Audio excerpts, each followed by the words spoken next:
모두가 최대 탕감률 95%, 97% 탕감을 받을 수 있다. 이제 이렇게 오해하시는 분들이 있는데 이거는 이제 잘못된 생각이다라는 거를 좀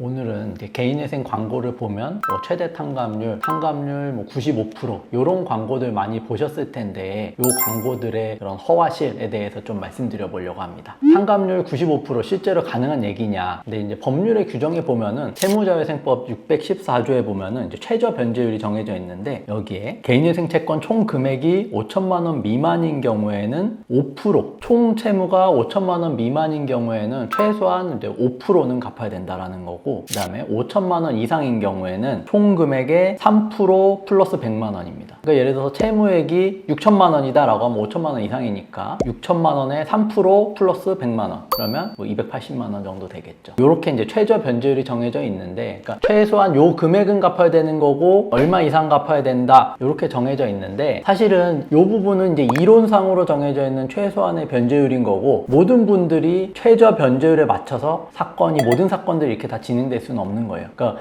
우리가 개인회생 월 변제금과 총 변제율, 총 변제금 이걸 어떻게 계산하냐라는 거는 제가 여러 차례 말씀드렸지만 결국에는 채무자가 매월 수령하는 월 실수령 소득에서 이제 법이 보장하는 최저 생계비를 뺀 금액 그러면 요 금액은 가용소득이라고 말씀을 드렸고 가용소득을 36개월 동안 이제 법원에 납부하는 건데 가용소득 곱하기 36개월을 하면 요 금액은 총 변제금이 됩니다. 그러면 채무액 대비 총 변제금 이게 이제 변제율이라는 게 될 텐데 결국에는 채무자마다 매월 벌어들이는 소득이 다 다릅니다. 그리고 부양가족에 따라서 1인 생계비를 인정받는 분도 있고 2인 생계, 3인 생계비를 인정받는 분도 있겠죠. 그러니까 이제 요 요소에 따라서 이제 달라지는 거고 각자 부담하고 있는 채무의 액수도 다르기 때문에 채무액과 소득, 생계비 이 요소들에 따라서 결국엔 본인의 변제율, 변제금이 정해지는 거기 때문에 모두가 최대 탕감률 95%, 97% 탕감을 받을 수 있다. 이제 이렇게 오해하시는 분들이 있는데 이거는 이제 잘못된 생각이다라는 거를 좀 말씀을 드리고 싶습니다. 그 다음에 이제 두 번째로 생각해야 되는 게 법원에 갚아야 되는 총 변제금은 적어도 채무자가 보유한 재산보다는 많아야 됩니다. 그러니까 예를 들어서 채무자가 재산을 2천만 원 갖고 있어요. 그런데 50만 원씩 36개월을 갚는다 라고 하면 1,800만 원을 갚는 거잖아요. 그러면 이거는 채권자 입장에서 채무자의 재산을 지금 다 돈으로 바꿔가지고 나눠 갖는다 라고 해도 그러면 지금 2천만 원을 갖는 건데 36개월 기다려서 1,800만 원밖에 못 받는다 라고 하면 채권자들도 이걸 기다려줄